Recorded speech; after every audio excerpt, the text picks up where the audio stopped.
existe uma proposta definida.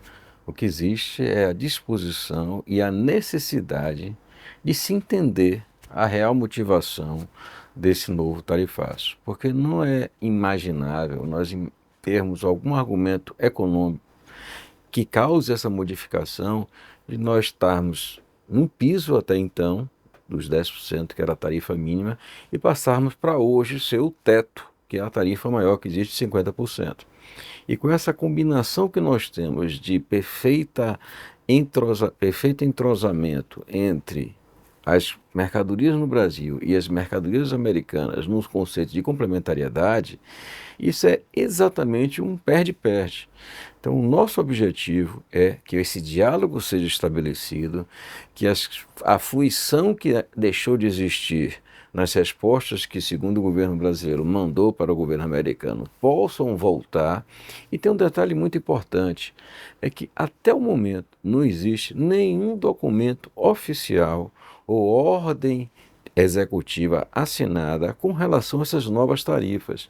E nós precisamos que o governo brasileiro, que através do MIDIC e do Ministério de Relações Exteriores, os quais estão gabaritados para essa negociação, possam voltar às relações com o governo americano para entender exatamente o que é que temos de concreto, qual é a disposição, que eu acredito muito mesmo que esse assunto vai ser revisitado, haja vista a própria posição recente da West Chamber, onde recomenda que isso seja revisto, e a posição das próprias empresas brasileiras, em conjunto com as empresas americanas, na sensibilização de que esse perde-perde não soma nada para as duas economias.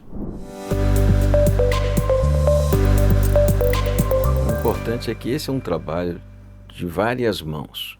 Então, não só a CNI com a S-Chamber ou com a Anshan, mas também as próprias empresas, que são atores fundamentais. Se nós falamos que temos uma relação de complementariedade, essas empresas, juntamente com seus fornecedores ou seus clientes, eles são fundamentais nessa consensualização desse mesmo conceito de perde-perde. Então, nós estamos fazendo, as empresas também estão se movimentando, estamos levando essas informações para o governo, muitos estados também estão fazendo o mesmo com as suas indústrias localmente, para que a gente faça um movimento contínuo e em grupo, mas uníssono, de forma que a gente tenha os mesmos argumentos, não só mostrando que o Brasil tem um déficit de balança comercial de bens razoável e de serviços muito grande. E o mais importante é que, nesse momento, nenhuma ação seja feita de uma forma intempestiva para que não gerem novas reações. Esse eu acho que é o ponto principal para que nós possamos, se possível, até o dia 1º de agosto, termos esses esclarecimentos e esse bom senso prevalecendo, ou se na pior das hipóteses nós tenhamos uma prorrogação para que haja tempo dos entendimentos poderem ser consolidados. Não é querendo fugir dessa resposta, mas eu acho que essa possibilidade definitivamente não deverá existir, considerando que a própria postura do governo é de negociação, é de entendimento, de esclarecimento, até mesmo deixando as condições políticas de lado dessa discussão. Então, considerando que isso é uma verdade, eu não vejo como o bom senso não prevalecer. Mas numa hipótese absurda, haja visto que nós estamos vendo outras medidas, quer seja agora para o México, quer seja para o Canadá com 30%, nós temos a Europa, nós temos outros países também com essa mesma questão. O que nós temos que ver é que não existe solução de curto prazo. Principalmente no setor industrial, onde os produtos manufaturados são feitos basicamente por encomendas, porque eles são complementares, essa possibilidade não existe. O que nós vamos ter, não só para o Brasil, isso que é importante, não só para o Brasil, um forte impacto, porque é impossível você transferir um custo adicional tributário de 50% no mercado internacional. Isso definitivamente é como se fosse um embargo. Não existe possibilidade disso ser um regulador de mercado. Então, essa possibilidade certamente acarretará em uma série de desempregos no Brasil e certamente também nos Estados Unidos, porque estamos falando de produtos complementares. Os Estados Unidos também não têm como suprir esses produtos específicos que não são commodities, que são produtos semifaturados, por uma outra cadeia qualquer de processo, porque tem que ser todo um planejamento, toda uma certificação. Então, é por isso que eu acredito que o bom senso vai prevalecer. Na área de commodities, não é tão difícil assim, mas também não é fácil você redirecionar uma série de produtos de commodities, quer seja óleo cru, quer seja café, quer seja soja, quer seja soja nem tanto, mas quer seja também temos suco de laranja e tantos outros produtos como a carne bovina. O mercado mundial é um mercado que existe em uma dimensão bastante razoável, que poderá ser trabalhado ao longo do tempo, mas no primeiro momento o impacto é grande, como temos agora nos produtos perecíveis.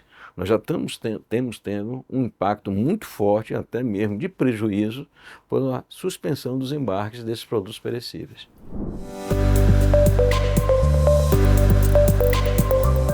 A busca de novos mercados, de mercados alternativos, essa própria política muito enfática e de uma forma muito intensa do governo americano, certamente fará com que toda a cadeia produtiva global se revisite.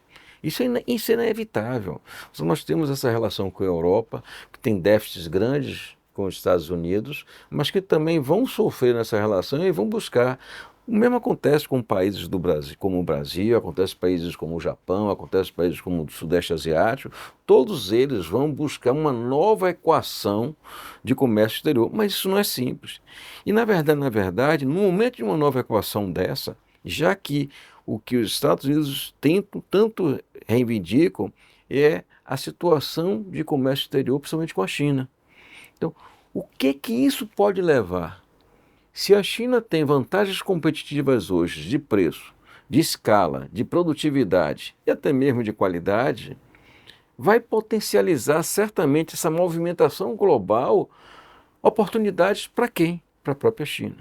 Então eu acho que é tudo uma lógica que obviamente tem outros motivos, tem outras equações a serem resolvidas, mas que nós temos que colocar com a devida parcimônia, como eu sempre chamo, as coisas nos seus devidos lugares. E a relação do Brasil é muito confortável no sentido técnico falando, porque nós temos esse constante déficit. Não é à toa que nós começamos pelo piso. Nós estávamos em 10%. Então não é à toa também que não existe motivo para chegarmos ao teto. Isso eu creio e estou firmemente convicto de que vai acontecer. Qual a escala? Nós vamos voltar para os 10%, nós vamos voltar para o anterior a 10%. Realmente isso vai depender muito dessa habilidade que não vai faltar ao nosso Ministério de Relações Exteriores, ao nosso MIDIC, para que possamos fazer.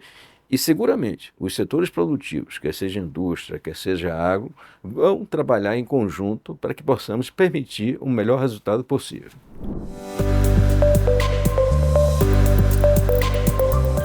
Os setores afetados, temos que olhar sobre dois prismas. Aqueles que têm impacto em volume financeiro significativo e aqueles que têm impactos relativos para aquele setor também significativos. O que nós chamamos de aqueles que têm impactos em volume significativo? Nós temos o Embraer, mas o Embraer é necessariamente claramente uma complementariedade, assim como temos com a VEG, assim como temos com a Fundição Tupi, onde produtos são importados e exportados complementando. Você tem uma ideia, a Embraer tem cerca de 40 e poucos por cento de seus componentes para a aviação que ela exporta comprados dos próprios Estados Unidos. E no mundo inteiro existe um conceito dessa troca, tipo quase que um drawback entre os mercados internacionais de taxa zero. Eu acho que esse diálogo vai prevalecer, porque nem para uma Boeing, que é uma empresa americana, isso interessa. A Boeing é uma grande exportadora de avião, é uma grande exportadora de peças, e esses conceitos de reciprocidade que podem tomar pulso, certamente prejudicarão os negócios da Boeing, em detrimento, provavelmente, até de um Airbus, que é uma empresa europeia. Então, isso vai ser levado em conta, não tem como não ser levado em conta. Quando nós olhamos também casos de uma Tupi, casos de uma VEG, casos de empresas outras que são complementares, como a parte de aços, que são complementares à produção americana, isso é uma verdade. Eu acredito que isso vai ter que ser olhado sob um prisma mais realista pela própria necessidade da economia americana. Então, esses são setores que têm volume e representatividade. Agora, a especial atenção que nós temos que dar também são os setores que não têm essa dimensão de volume, mas têm uma representatividade muito grande para as exportações daquele segmento. Como, por exemplo, calçados ainda não é muito grande, mas tem uma representatividade enorme as exportações para os Estados Unidos. hortifruti grangeiros, que nós temos principalmente muitas frutas do próprio Ceará. No Ceará, de 100% das exportações cearenses, cerca de 45% são para os Estados Unidos. Então, para aquele estado, a relatividade do impacto seria muito grande, principalmente para determinados setores.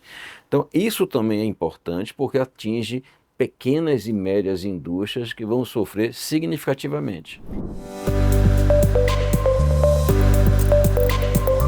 Seguramente, esse impacto sobre os preços é inevitável. Não tem como você ter uma tarifa, até mesmo 20, 25% para o mercado internacional, para falarmos de moeda estável como a moeda americana, isso é um peso significativo.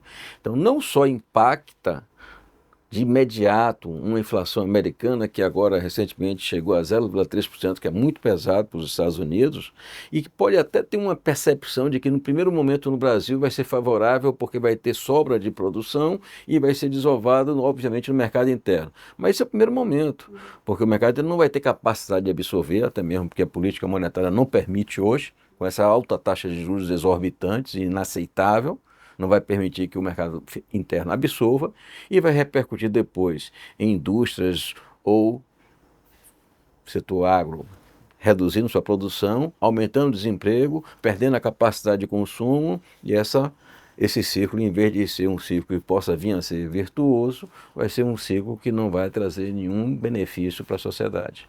O que eu acho importante é que a gente tenha em mente que não existe hoje um instrumento oficial para ser a base de uma negociação. Existe um comunicado que foi feito pelas mídias sociais para se falar, mas que está sendo levado com toda a seriedade que deve ser levado. Então, nós precisamos ter a certeza de que podemos sentar para resolver um assunto. E seria muito importante que pudéssemos resolver isso até mesmo na data limite, que é até o 1º de agosto. Porque a prorrogação que deve se tornar necessária pela complexidade dos processos e da complexidade de discutir esse bom senso, ela gerará certamente mais ainda inseguranças. Porque se hoje nós temos insegurança de um embarque e vamos abrir um diálogo para mais 3 meses, nós ao longo desse período não vamos ter qual é realmente o deadline do que vai ser resolvido. E vai gerar também uma angústia. A prorrogação é algo que nós solicitamos como uma condição já previdente para que nós possamos ter a certeza de que o assunto pode não ser esgotado em 14 dias, mas que o ideal é que isso possa ser clarificado o quanto antes e que o bom senso volte para a mesa de negociação.